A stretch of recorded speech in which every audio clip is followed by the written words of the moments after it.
welcome to another episode of the Chorbie Chats podcast. Thank you for joining us today. In this particular podcast, I'm joined by EJ McCoy yet again, and we are going to be discussing particularly the vision and future of both Chorbie and Scoop Soldiers and how you in particular fit into that role. We want to break this down into detail to get a very clear picture of what this looks like in order to aid in accomplishing our mission and vision. Yep. So, EJ, thank you for being here. Let's get into it, my friend. Absolutely.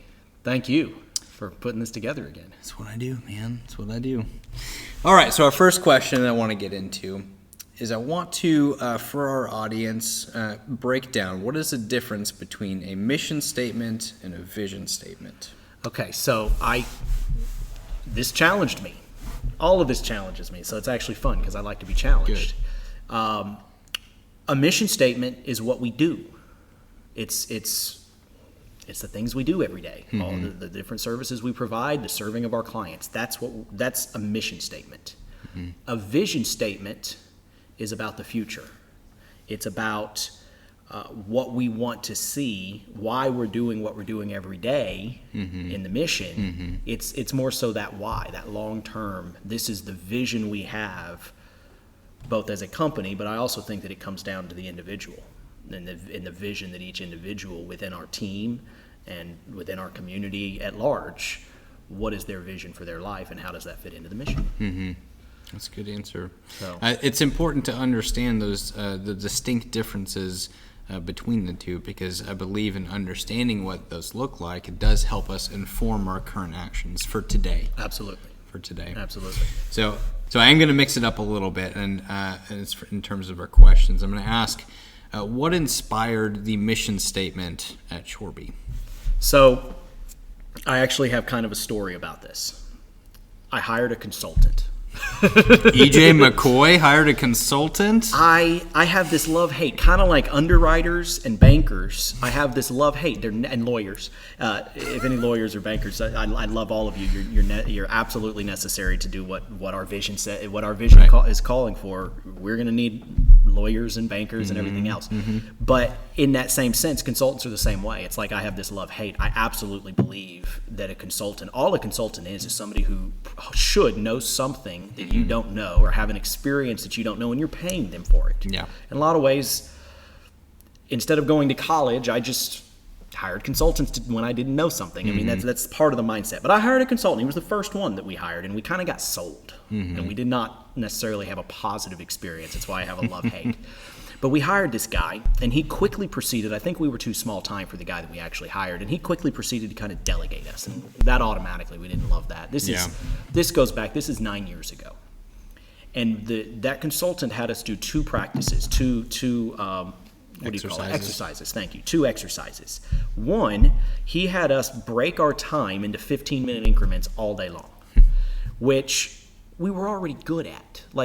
And I say we. This is Josh and I. And so my business partner, I should clarify, my business partner Josh and I, so we hire this guy, and he's making us do these 15-minute increments, and we're like, we don't have a problem with managing our time. We understand that a lot of people do, but that's not us. So we were like, why are we doing this? But the second thing was he wanted us to create a mission statement. And mind you, 2012, to paint a picture, 2012 was the first year that these organizations did $1 million in revenue. So that was a good milestone. Apparently, as I understand it, in our industry, 90% of this industry is smaller than 1 million. So that was a big deal at that time. So he wants us to work on this mission statement. And mind you, we're a mowing and lawn care business. That was our focus. Mowing, lawn care, no pest control, none of the other stuff. This doesn't really factor in. At the time, pet waste removal was so small. I mean, we had like less than 100 clients at this time. And so this wasn't a focus in that sense. But here's what the genesis of that mission statement was in 2012 when we had no clue what we were doing. And by the way, after about a month, we actually did away with that consultant. We didn't really think that we were getting our money's worth. And but the genesis of our mission at that time was adding value to people's property. Like, it didn't exactly say those exact words, but it was really close. Like, we wanted to add value to your property. And so fast forward to 2019. So from 2012 to 2019, this mission statement kind of like evolved and grew, but it was always the same basic, we want to add value to your property.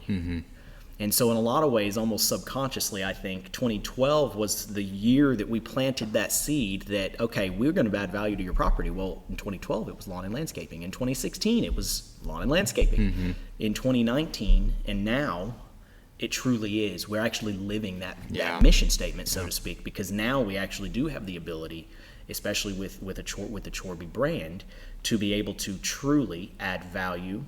And of course, we've expanded on that. Conveniently adding value and comfort to our property is to properties is our mission statement.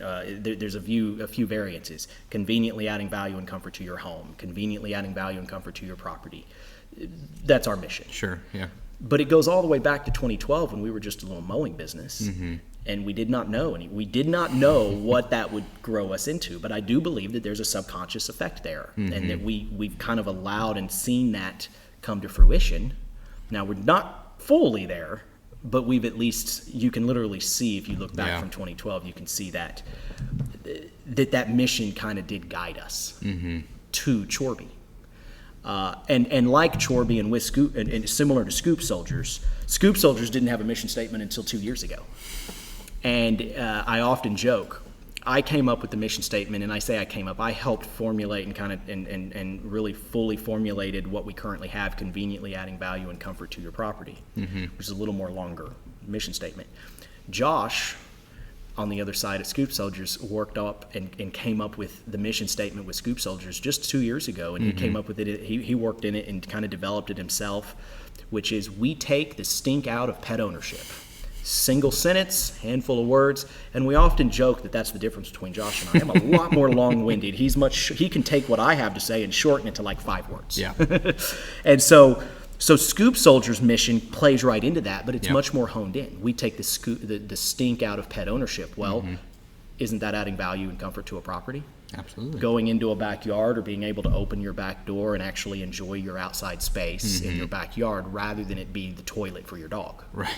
You're adding value and comfort to a property. Yeah. And so Scoop Soldiers very much so has fit into that, but it also, of course, has its own. Taking the stink out of pet ownership. And I love it. A little more humor in that too as well, less serious. That's part of the branding of exactly. Scoop Soldiers. It makes exactly. sense.